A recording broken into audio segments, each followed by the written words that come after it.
internacional, pero ha tenido una serie de interpretaciones. Entonces les voy a referir a que ustedes puedan revisar el libro, pero luego vemos las partes que más nos interesan, porque si no es demasiado cargado.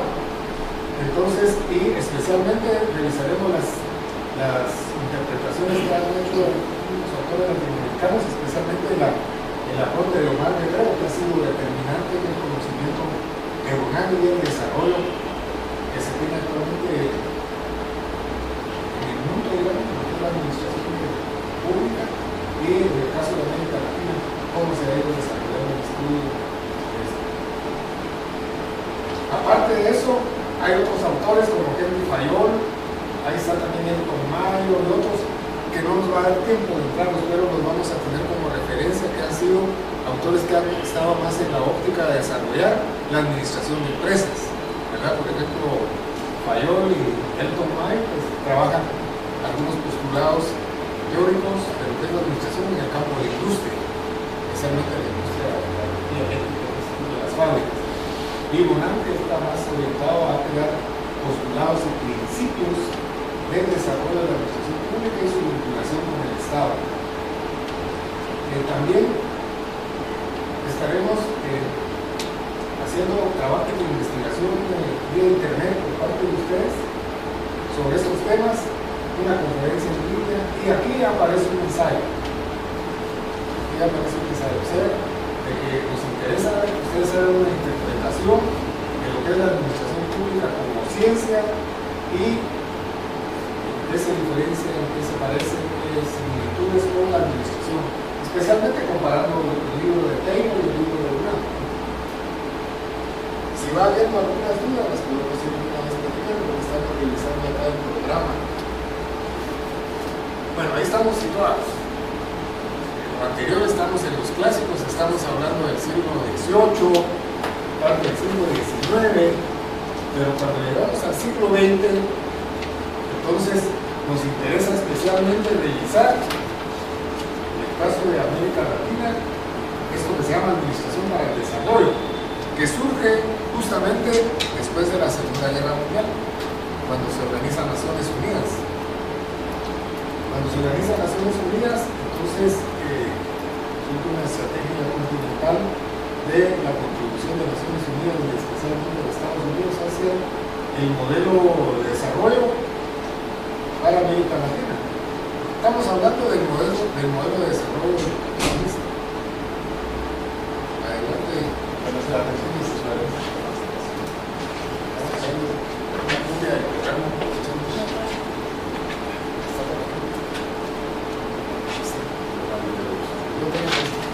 entonces, a partir de para poner en autos a la licenciada Martínez, estamos haciendo una revisión del programa, que es lo que vamos a ver, cómo lo vamos a desarrollar. Entonces, en esta semana 3, decíamos de que vamos a estudiar el modelo de administración al desarrollo, el cual ha sido catalogado como Estado desarrollista y procesos de modernización y reforma a las administraciones públicas de la región para encauzarlas dentro de un modelo que fue auspiciado por Naciones Unidas y por CEPAL, en el caso de nuestros países. Y básicamente vamos a revisar cómo, como parte de esa estrategia continental después de la Segunda Guerra Mundial, en el marco de lo que se llamó el Plan Marshall, que consistía fundamentalmente en lanzar una estrategia continental para América Latina, de manera de que se evitara la influencia del bloque socialista, del modelo socialista, porque para ese momento justamente es cuando se polariza el mundo y se le apuesta por parte de los Estados Unidos al modelo capitalista y por el lado de la ex Unión Soviética al modelo socialista. Entonces, para evitar que los países de la región fueran influenciados por ese otro modelo, se lanza una estrategia a la cual se le llamó modelo desarrollista, que consistió especialmente en el caso de los países de algunas asistencias de cooperación para poder, en el plano de la economía, pues diversificar importaciones. Ahí vamos a revisar lo que es el modelo desarrollista. Anterior a esto veníamos transitando en un modelo fundamentalmente agroexportador, basado todavía en el café, algodón, etc. Adelante, señores, bienvenidos. Llegamos de representar del Ministerio de Educación. Así es. Buenas tardes. Para ponerlo en audio, pues también estamos haciendo una breve revisión del programa, cómo vamos a trabajar y cómo vamos a seguir desarrollando para que estamos trabajando. Entonces les decía que en esta tercera semana justamente vamos a hacer esa revisión. Cómo América Latina se lanza un nuevo modelo de desarrollo que trae inclusive reformas a la administración pública. Por ejemplo, se crea la Secretaría General del Consejo Nacional de Comunicación Económica y Social, que era un Consejo Nacional con representación del sector privado, y la Secretaría básicamente era el ente ejecutor de las decisiones del Consejo para desarrollar programas de planes de desarrollo global que eran de carácter quinquenal, que ahí se entraba la dimensión económica, la dimensión social, etc. Y sobre la base de estos planes quinquenales se realizaban planes sectoriales y planes institucionales.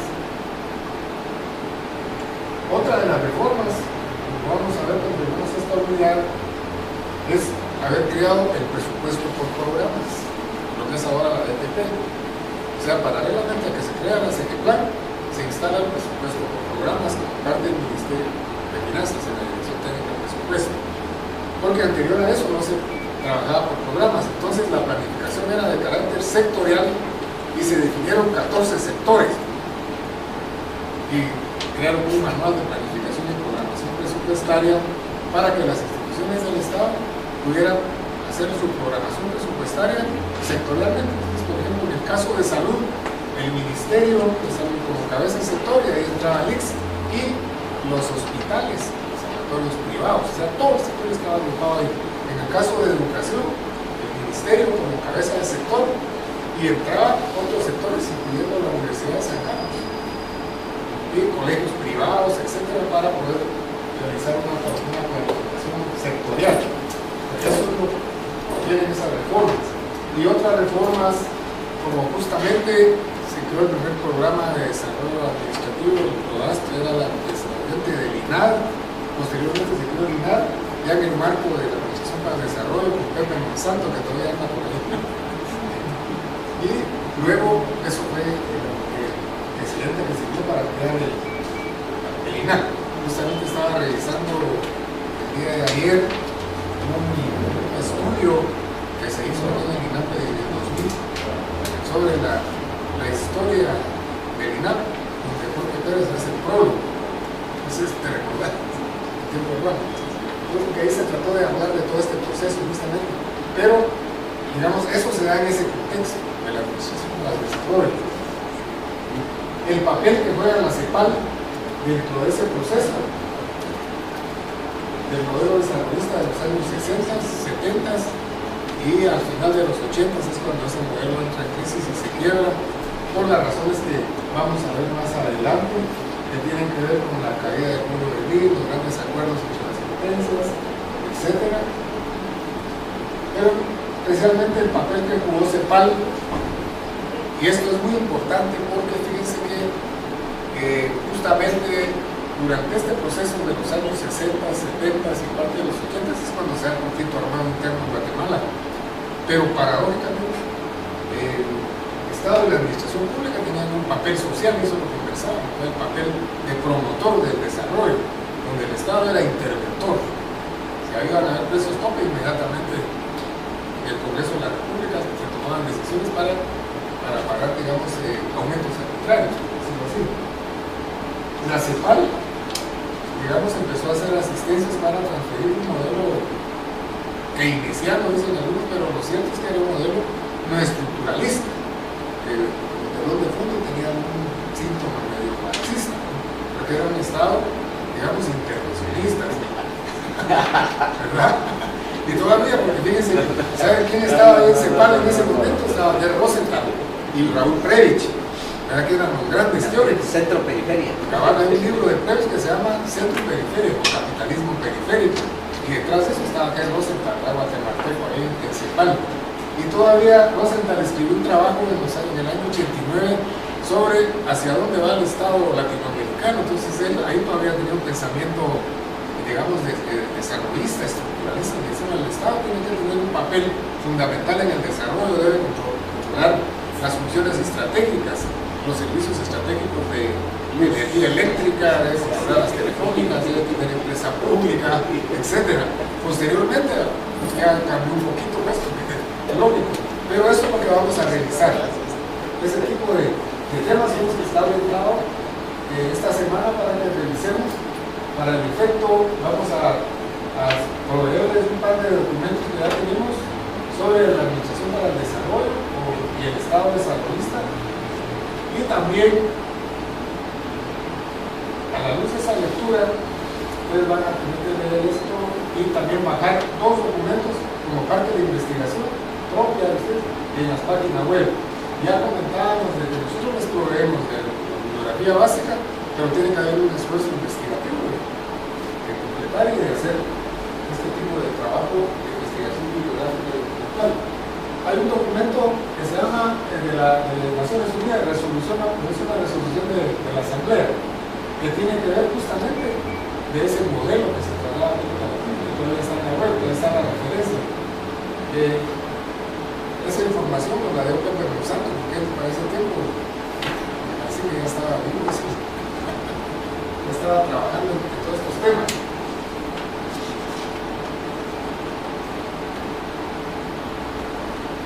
Y también, como parte de eso, llegan ya algunas olas de lo que es la reforma y modernización del Estado y de la administración pública en América Latina. Entonces vamos a proveerles algunos documentos también que tienen que ver con esto, porque ahí ya se vislumbra un poco la caída del muro de Berlín. Empiezan a haber autores que empiezan a decir la necesidad de transformar el Estado y la necesidad de reformar las administraciones públicas en la región.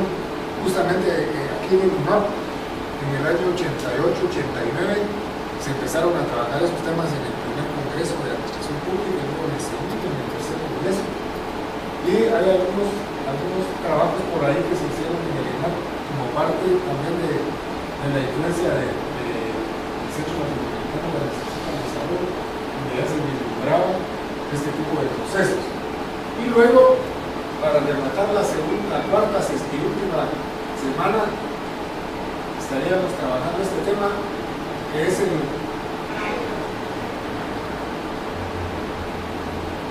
que completa el cuadro de análisis del proceso histórico que estamos viviendo, que se refiere a la globalización, neoliberalismo y nuevos modelos de gestión pública. Y es que, como en el proceso anterior del desarrollismo, que casi tarda 30 años, entonces se viene con un modelo de desarrollo y un modelo de gestión pública. Algunos autores ahora le llaman el modelo burocrático. Ahí nos vamos aparte de esto, a proveer unos documentos escritos por gente del CLAR y de otras universidades, donde plantean de que justamente el modelo neoliberal entra para poder resolver los problemas de burocratismo, de corrupción, etcétera, que vamos a ver, lo cual ha sido puesto en cuestión en los últimos tiempos. Pero concretamente vamos a ver que a partir de la caída del muro de Berlín, los grandes acuerdos entre las potencias, la desintegración de la Unión Soviética y la influencia de Estados Unidos como líder mundial en ese momento, de ese proceso, entonces se lanza una ofensiva, por decirlo así, a los países de América Latina y a algunos países de Europa del Este y también Central, de hacer reformas al Estado y a las administraciones públicas, y en ese sentido surge toda una tradición de reformas a la luz de la globalización y del llamado consenso de Washington, que fueron una serie de lineamientos justamente para poder hacer ajustes estructurales a las economías economías nacionales y reformas al Estado para poderlo hacer más eficiente, más eficaz, poderlo transformar para poder responder a las necesidades de la población. Entonces surgen lo que se llaman las reformas de primera generación. Estas reformas de primera generación se reducen al ajuste estructural y a la privatización. Eso es un mandato para la región. Los estados tuvieron que alinearse, aunque en algunos países hubo resistencias. Pero en el caso de Guatemala, nos vamos junto con México y otros países hacia la venta de las empresas públicas. Después de 20 años de ensayar el modelo, vienen algunos teóricos y porque, digamos, hubo una serie de críticas de personajes mundiales, porque cuando se da el proceso del consenso de Washington, ahí está Estados Unidos, está Inglaterra, están otros países de la Unión que lideran Naciones Unidas, especialmente Reagan, Thatcher, Juan Pablo II y Gorbachov. Ahí se lanzan la estrategia, pero 20 años después, el primero que dice, miren, lo que dijimos no está resultando. El Papa, Juan Pablo II, dijo, miren, realmente este modelo nos ha orientado a más pobreza. Es cierto, mucha gente ha aumentado sus capitales, pero miren, los indicadores de pobreza que hay en América Latina, por ejemplo, es un capitalismo inhumano. Entonces, a la luz de eso, y también en las universidades, muchos políticos empezaron a cuestionar esas reformas no generaron el efecto que se había previsto. Entonces vienen Naciones Unidas y algunos organismos y dicen, bueno, entonces, ¿qué tenemos que hacer? Entonces se conocen nuevas medidas de reforma, como las reformas de segunda generación, que consisten ya no en achicar el aparato, sino en tratar de fortalecer su capacidad de gestión y trasladar modelos gerenciales más efectivos para que se pudiera, digamos, resolver esos problemas de pobreza y de empleo, algunos programas de asistencia social en el marco de lo que se llama gerencia social. Se crearon los fondos sociales, los llamados fondos sociales, se crean como parte de esa estrategia. Dicen, miren, lo que pasa es que el Estado tiene estructuras todavía corruptas, obsoletas, no se ha logrado transformarlos